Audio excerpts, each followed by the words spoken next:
Steve, you have been a long time contemporary of Virat.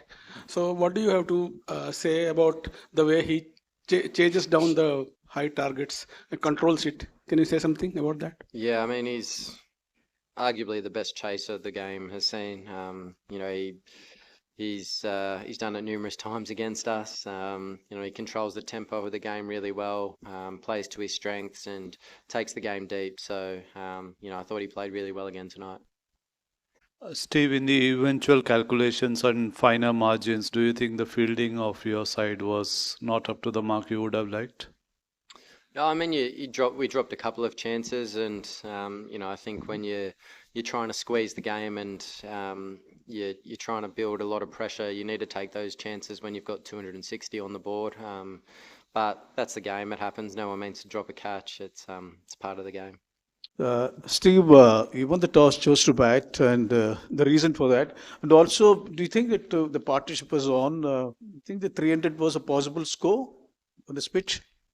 Yeah, I think the toss was the right decision. I think we had our opportunities throughout to post something up above 300. We were probably just that one wicket down, too many at a few stages throughout the innings.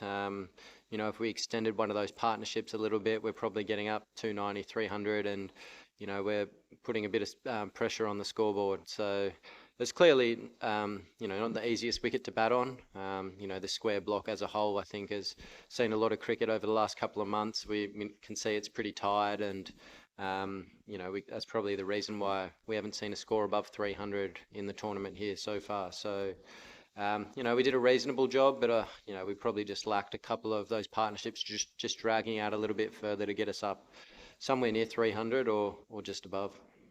Steve, you obviously played down the significance of India playing all their group games here, but now we're at the end of the game. Do you think it played a part at all? Yeah, look, I'm not buying into it. I think it is what it is. India obviously played some really good cricket here. The surface kind of suits their style with the spinners that they got and the seamers that they have at their disposal for a wicket like that. So they played well. They outplayed us, and they deserve the victory. Would you say India planned the chase well, India? sustaining the 5 runs and over?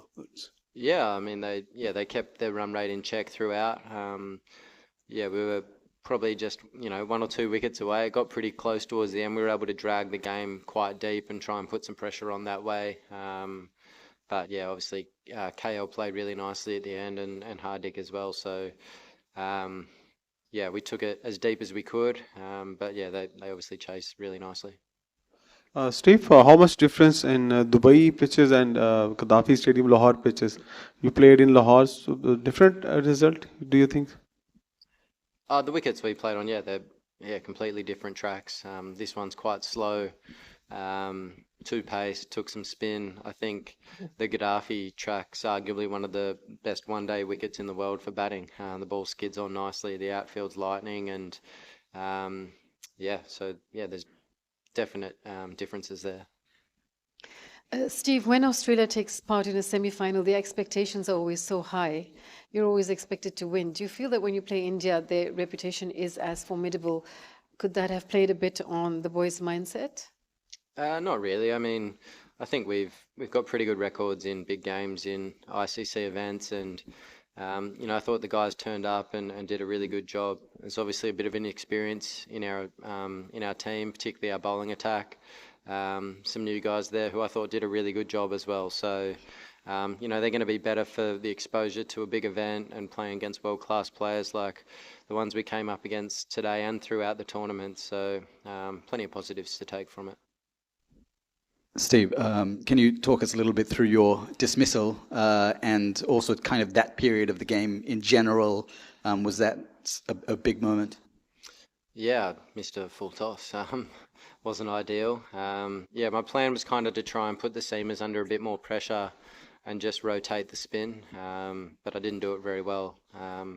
Yeah, obviously lost my wicket at probably a crucial stage as well. So, had I batted a little bit deeper, potentially could have got up, as we said before, near 300 or something. Alex was batting really nicely up the other end. So, yeah, disappointing time to get out, but that's the game sometimes.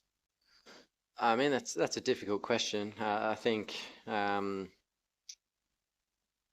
Yeah, I mean, somewhere up around 300, I think, on that surface would have been a really good total. You know, there's a bit of scoreboard pressure. You've got to take a few more risks, I guess, to get above the rate. You know, with 264, they were able to absorb a few balls here and there and take the game pretty deep. So, yeah, I think 300 would have been nice, but yeah, we weren't able to do that.